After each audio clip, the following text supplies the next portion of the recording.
YouTube channel, Facebook channel ng Senate.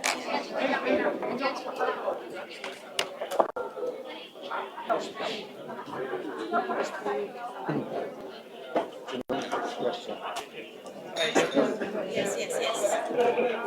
Everyone, ready? Ayan na, yun. First question. Ma'am Jessica, first question. SP Cayetano, how do you move forward from this situation? You don't have the majority, but you said you have not been voted out because 13 has to vote against you.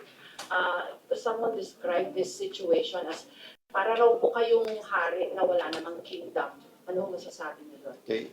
Even if may kingdom ako, never naman ako hari. So yun po ang, si ano yan, si Ronald Llamas. Yung kasi ang kanyang ideology, absolutist yan eh. Naniniwala yan hindi sa democracy. Alam niyo po, hindi tayo pwedeng maniwala sa democracy. Tapos when it gets messy, umaangal tayo. Diba? It's just like freedom of the press, diba? Do I always like what you report? No, but I have to support you. Can you imagine a Philippines without media? So that's why we went silent or went quiet nung Monday. Because ang Senado na kinokontrol ng Malacanang ay hindi tunay na Senado. And you saw how they did it, di ba? May mga behind the scenes dyan, kaya sabi ko nga, res ipsa loquitur. You read between the lines kung ano nangyari. But what is the reality? The reality is, I was elected by 13.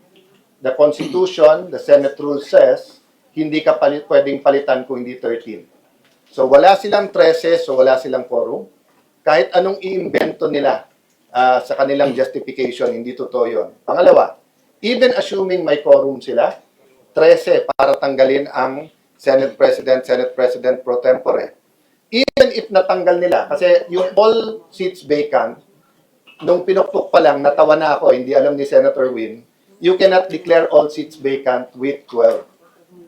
You can declare all seats vacant below the Senate President and Senate pro tempore with 12. Pero hindi pwedeng Senate President. So dapat, ang pinukpok ni Senator Win is that the motion is lost. Kasi 12 lang eh. Kami, nung nag-declare kami all seats vacant, 13 kami. Kaya pwede. Okay. So having said that, democracy is messy. But we have to embrace the democracy. We have to embrace. So sabi ng Constitution, walang political dynasty. Pero may political dynasty sa Pilipinas. Ibig ba sabihin, sunugin na natin buong Pilipinas? So sunugin na natin ang Senado because hindi nila gusto kung sino majority, kung sino ang Senate President. Pag sila nag-walk out, okay lang. Tignan niyo yung post ni Bam Aquino. Pag nag-walk out, para sa bayan. Pag kami hindi dumating, ayaw magtrabaho. O ano sabi nila? Ayaw namin magtrabaho. Sabi nila, maiipit yung mga general sa CA. Sabi nila, kawawa yung mga pasyente sa ospital. Kawawa yung mga estudyante, etc. O nung nag-session sila, may 12 sila. Sabi nila, may quorum. Anong ginawa nila? Nag-CA meeting ba sila? Technically, they can have a session till tomorrow. Hindi. Nag-adjourn sine die. O, pinasaba nila yung, yung sa ospital, sa pasyente. Nasa agenda yun, pwede nila pa. Hindi nila pinasa. So makikita mo, they're talking about power. We're talking about what is right. Yung katotohanan. Napansin nyo kanina. If they attended today, then na-test nila yung credibility. Ito ang ayaw lumabas. Diba? Why would you call, ang nakalagay sa rules dito, kapag ka may problema ang security ng Senado, you can ask law enforcers, pati police for help. Kita nyo gano'ng kadaming police na sa labas? Saan ka nakakita, Secretary of DILG ang ipapatawag? So, si Senator Win wants to be Senate President, but he's exercising all kinds of immaturity to our democracy. Papayag siya, 12 lang. Papayag siya, acting SP, samantalang nakalagay dito, you can only have acting SP pagkapatay na o walang SP. Papayag siya na ang tatawagan niya, Secretary of Interior, para dito. Anong image ng Senate? So, dun sa inyo na buhay pa nung martial law, anong ibabalik natin yung ganung image? It was a different time. There were different circumstances. So, ang sagot ko, Jessica, doon, they have to deal with it. And I have to deal with it. But I have to assert my authority as Senate President. Now, it's up to the employees ng Senate sa konsensya nila. Kasi alam naman nila kung sinong sasabing totoo. So now, it's between power and truth. The truth is, and all of you know this by your heart, there are 24 senators. So you need 13 for a quorum and for a majority. Eto, tanong ko sa inyo ha, kung napasa nila, quorum, 22 daw, 12. Ilan ang kailangan para ma-impeach ang isang official? 2/3, 16. Okay? So, mga aresto na naman ng ano. So, ang 12 is 2/3 of 18. So, kung mga aresto sila ng 6 na senador, i-convict nila kung sino yung gusto nilang convict. Sasabihin nila, nakakulong yung 6 eh. So, ang quorum namin is based on 18. So, based on 18, 10 lang ang quorum. 12 is 2/3. Yan ang kasunod nito. O, anong kasunod? PIO con us. So, hindi biro yung kasunod doon. Hindi to labanan ng si Soto o si Cayetano, si Gatchalian o si Cayetano, ang Malacanang at Senate. Hindi po future ng ating bansa ang at stake dito. Kaya hindi masagot diretsyo ng Malacanang at ng 11+1 kung anong pinanggagawa nila. Sabi nila, ekonomiya yung issue. Ayaw naman nila mag-usap tungkol sa ekonomiya. Sabi nila, impartial daw yung trial. Kailangan impartial. O may nakita na ba kayong partiality sa amin? Is there anything in my reputation? Sabi nila, yan si Alan nangaangat ng amo niya. O unang-una, hindi ko amo si Vice President Sara. Pangalawa, kaibigan ko siya, pero hindi namin parating nagkakasundo sa politika. O, so wala naman pala silang angal sa impartiality ko.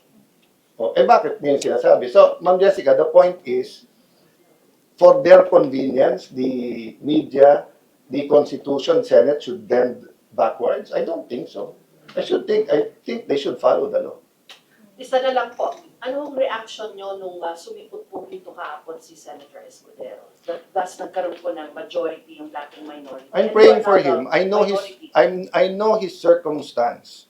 Many people close to me said a lot of things last night. At ang sabi ko, kung alam nyo lang ang pinagdadaanan ng bawat senador, alam mo ang pinakamabigat sa akin, I'm just human but pinakamabigat sa akin, pag lalaki umiyak. Kasi lalaki din ako eh.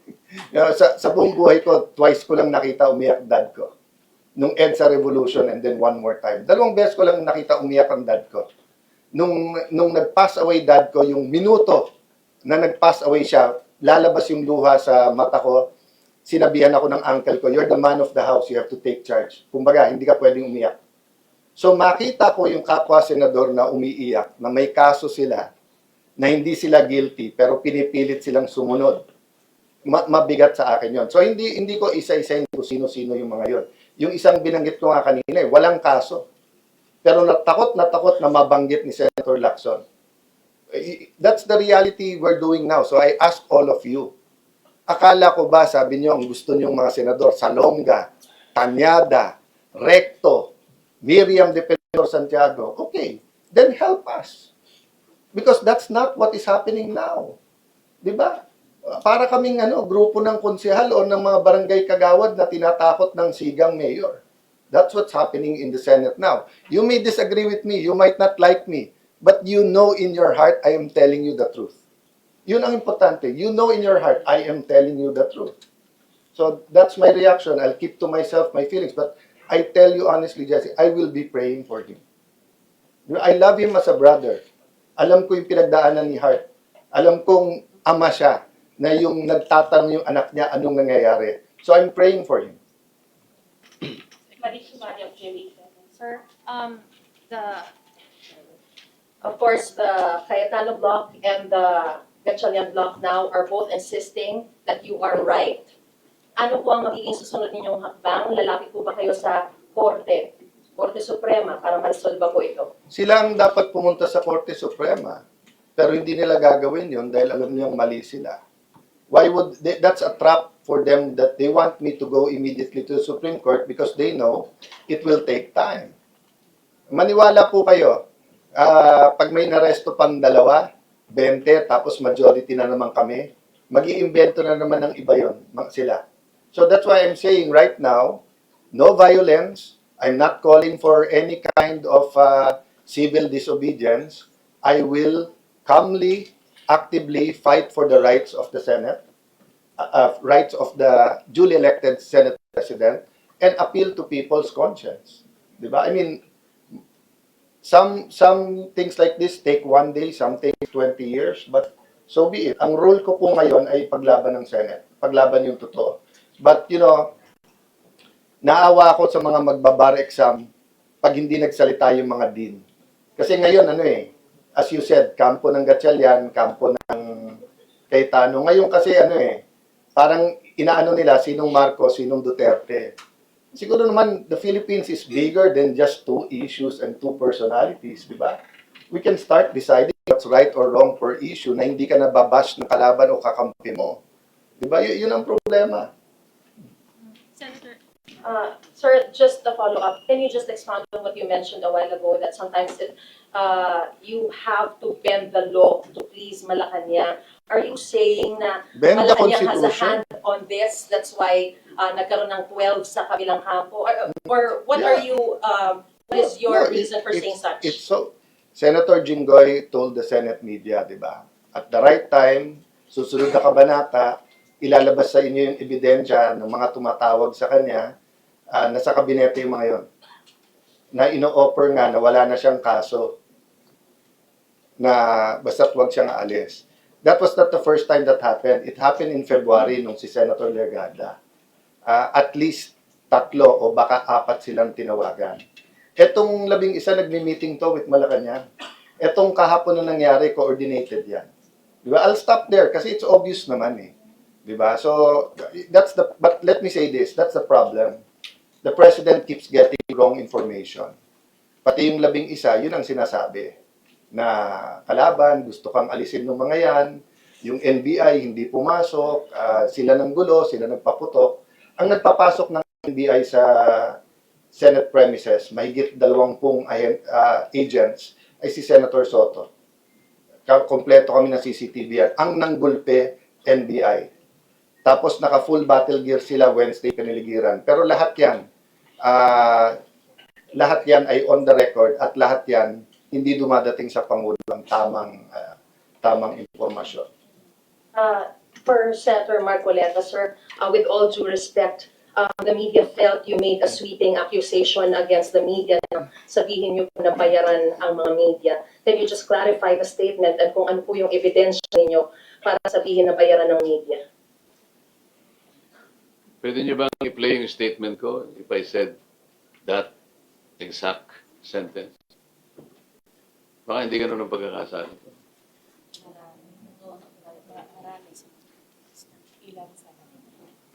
Diniretso ko ba, media? Ganun? Yes, sir. Yes, sir. Oh, gusto ko lang marinig muna para dami nyo. Parinig sila. Ha?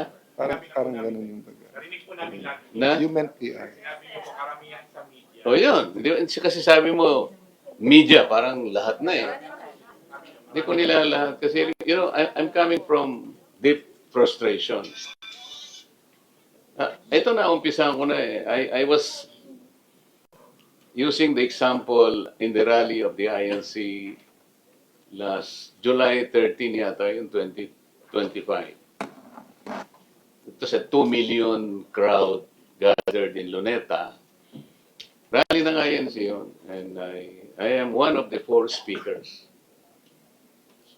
So kung January 13 yun, January 14, I was expecting that will be reported. Report naman talaga. Ang banner, 2 million crowd gathered in Luneta.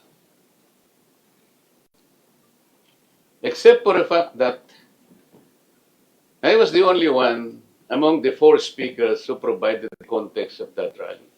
That rally kasi called for the rule of law, the due process of law, and then the INC, the INC's position is for us to stop all these impeachment proceedings and let us face the problems of this country. They took the statement of the president, kasi sinabi ng president noon, Walang ibubunga mabuti sa atin yung impeachment. Napakarami nating problema hinaharap. The INC supported that statement. So, sabi nila, tama yon. So, mag-rally tayo, support the president. And more than that, kailangan nating emphasize ang rule of law and due process. Ako yung nag-provide ng context na yun because hindi dahil sa ako lamang ay ang abogado sa INC. Marami po kaming mga kapatid na abogado sa INC. Kaya lang ako lang ang nagkataon na member ng Congress. So I was in a better position to explain how the rule of law and due process are being violated. I spoke for about 45 minutes in that rally.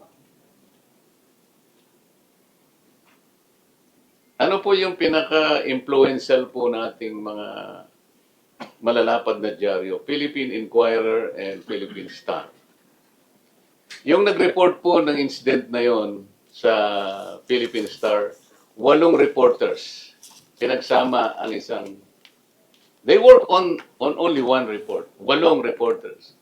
On the other side, Philippine Inquirer, 3 reporters ang nagsama-sama to develop that story. So 11 reporters saw it. 11 reporters heard it. Alam mo niyo, wala man akong pangalan doon. Kahit na yung acronym lang ng pangalan ko, alam mo naman, may naglagay. Narinig namin si RDM. Baka sakaling tanggapin ko na po yun. There were senators na nagpunta doon. They were not invited. Basta nagpunta lamang doon, nasama sa crowd, naispatan ng mga reporters. All their names, nandun po sa report, including their middle names. The Senate President at the time is Chis Escudero. Nagbigay lang ng isang maikling text. And he earned 3 paragraphs in that report. I'm airing my frustration. Bakit naman po ganun? 2 malalapad na dyaryo, if we are for the truth, kagaya ng sinasabi, pinagtatanggol ng Senate President. How come 11 reporters did not see me and did not hear me as though I did not exist on that day? I spoke for 45 minutes. What do you say? Meron po bang basis yung frustration ko? Hindi ko po nila lahat. Wala akong sinabing the entire media ay bayaran. Wala po akong sinabing gano'n. Maybe I had some frustrations with PRs. Ang mga PRs kasi silang gumagawa yan. They spin all this.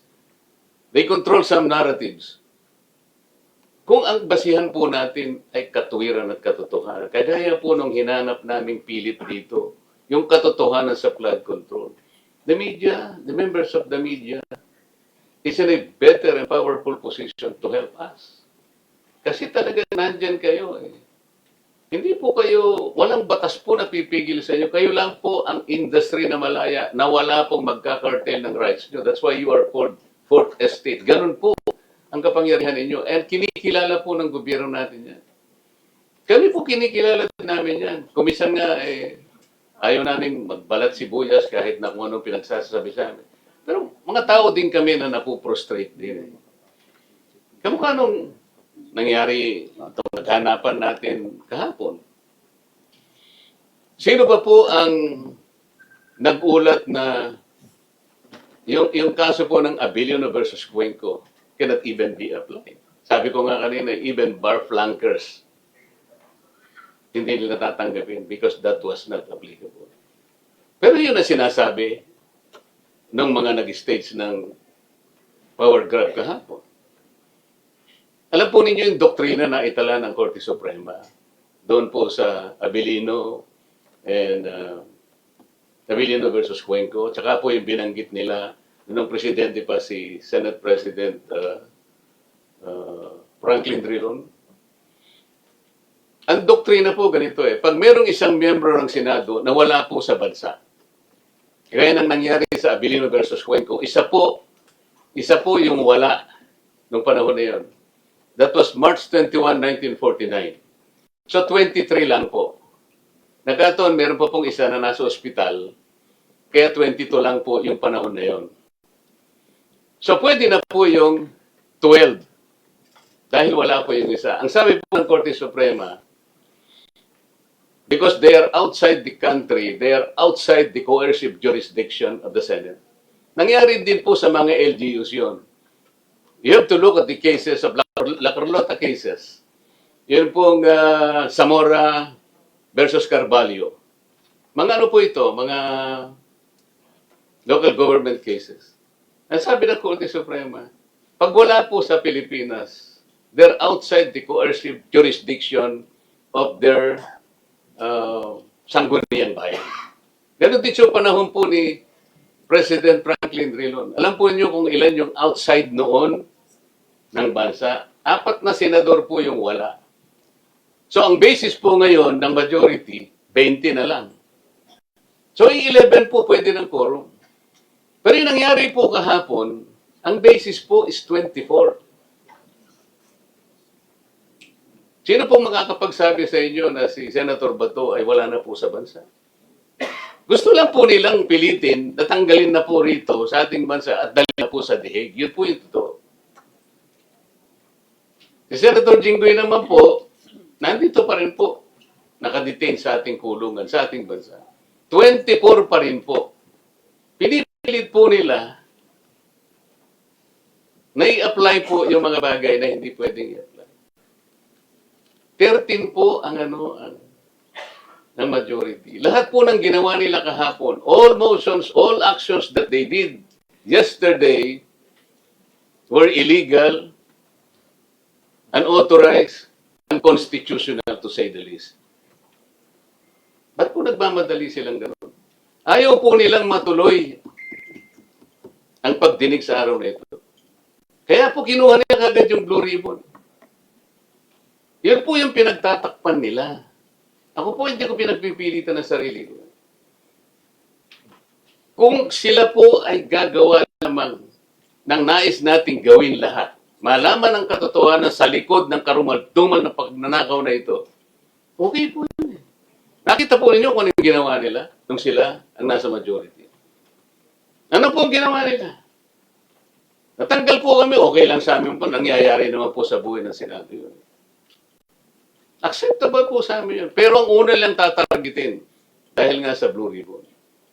Tingnan po ninyo, kinuha nila yung Blue Ribbon at nagsagawa kagad ng anong announcement na walang pagdinig ngayon at naglipa sila ng isang schedule para sa susunod na araw. So naguluhan nga po yung mga inimbita namin, talagang gusto nilang gawin. Lahat manggulo, gagawin lahat para sa ganun mapagtakpan nila yung direksyon na tinutungo natin para malaman natin ang katotohanan. Yun po sana ang gusto kong ipakiusap sa inyong lahat kung talaga pong minamahal natin ang ating bansa. Sapagkat ang pinag-uusapan po, hindi na tayo dito. Ang pinag-uusapan po natin ang kalagayan ng bansa natin sa darating na panahon. Ngayon po alam na natin kung anong nangyayari na sa bansa natin. Ang inflation rate ngayon, alam na po ninyo, 7.9%. Magbilang na po kayo ng mga ilang araw na lang. Magiging double digit ito. Alam naman po ninyo kung ano magiging epekto nito. Outstanding debt natin, 18-point-something trillion pesos. Ano po yung foreign direct investment? Gaano po ang porsyento na ang ayaw nang mag-invest dito sa ating bansa? Higit sa kalahati. More than 50%. Wala na pong gusto.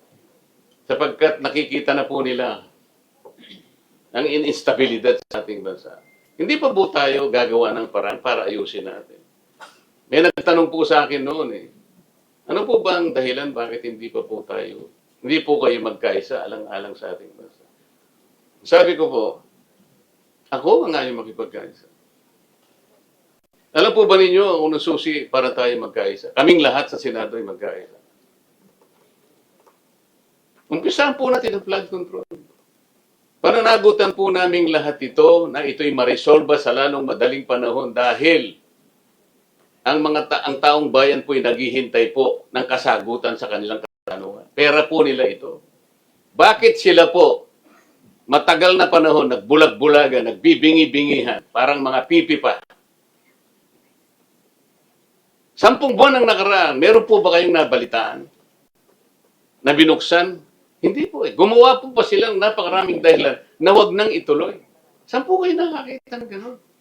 Yun po sana yung gusto kong ipakiusap sa inyo. Yung katotohanan lamang po. Without fear or favor. Saan kayo nakakita po ng isang partial report? Napaka-importante. Alam po ba ninyo kung nung kaya hindi kami makapirma-pirma ron? Akala po ba ninyo binigyan kami ng kopya ng partial report na yun? Hindi po. Binigay lang po sa amin ay isang link. Kami ang magpiprint. Pagkatapos babasahin namin, binigyan nila ng instruction daw yung mga staff namin. Hindi pa po kami ang kinausap mga staff. Kapag kayo mga principal ninyo ay pumayag at okay sa kanila yung partial report, ibababa namin yung last page, yung signatory page, signature page, pipirma ang principal. Paano ko papalitan nila yung bang bahagi ng report na yun? Alam pa ba namin? 500 pages. About 400 pages, more. Kasi nakalagay lang po, watermark, nakalagay. Paano kung palitan po yung mga pahina doon? Tilang importanteng mga bahagi doon. Ano ba po ang alam namin doon? Tama po ba yung ginagawang ganun? Kaya po kami ayaw pumirma. Ewan po, yung may pumirma. Pero ako, sabi ko, unang-una hindi kumpleto. Paano ako pipirma sa isang report na hindi kumpleto? Pangalawa, wala man lang, kahit na po pasintabi lang na may pumirma kung kanino galing ito. Wala po eh. Link lang po eh. Link. Kami po ang magpiprint, makikita nyo may watermark. Pwede nilang i-deny yun. Hindi naman yan ang binigay namin sa'yo. Pero nakapirma na kami. Ibababa sa opisina namin yung signature page, doon kami pipirma. Sapagkat alam na namin, nabasa na namin. Paano kung papalitan nila yung ilang bahagi o yung buong kabuuan ng bahagi na yun? Maliban lang sa pagiging parcel. Bakit po ninyo ibibigay na kondisyon yun para magpatuloy ang pagdinig? Napakarami ko pong pangalang ibinigay sa kanya. Tawagin mo si ganito, tsaka si ganito para makompleto natin ito. Alam mo yung ginawa niya? Ako pa po ang binugbog niya. Kung ano-ano pinagsasabi sa akin. So pasensya na po kung ako'y nakapagsalita ng gano'n. I did not mean it. Ito po ay dahil sa frustration ko sa nangyari at sa nangyayari pong nakikita ko. Ang gusto ko po, makatulong kayong lahat para yung katotohanan. Ang katotohanan lang po importante rito. Wala na pong iba. Kapag ang pag-uusapan po natin ay hindi na katotohanan, hindi na po ako sasali doon. Yun lang pong masasabi ko. Maraming salamat po. Papangalawahan ko lang yung sinabi ni Sen. Pasensya na kayo. Yung frustration, we're human. But if you notice a while ago, kaya nga sinabi ko dun sa mga Marines, Attorney Lingod, let's not talk general. Mag-name kayo. So for example, ilan sa mga lumalabas ay PR, hindi media. Pero may media personality din. But just to share his frustration, meron na radio personality and news anchor, hindi Channel 7. Nandito, nung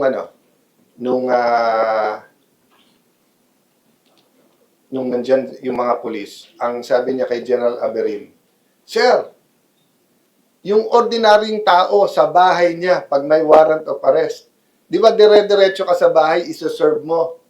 Dito hindi nyo ma-serve. Ordinaryong bahay ba ang Senate? This is one of the biggest news channels at experience anchor to.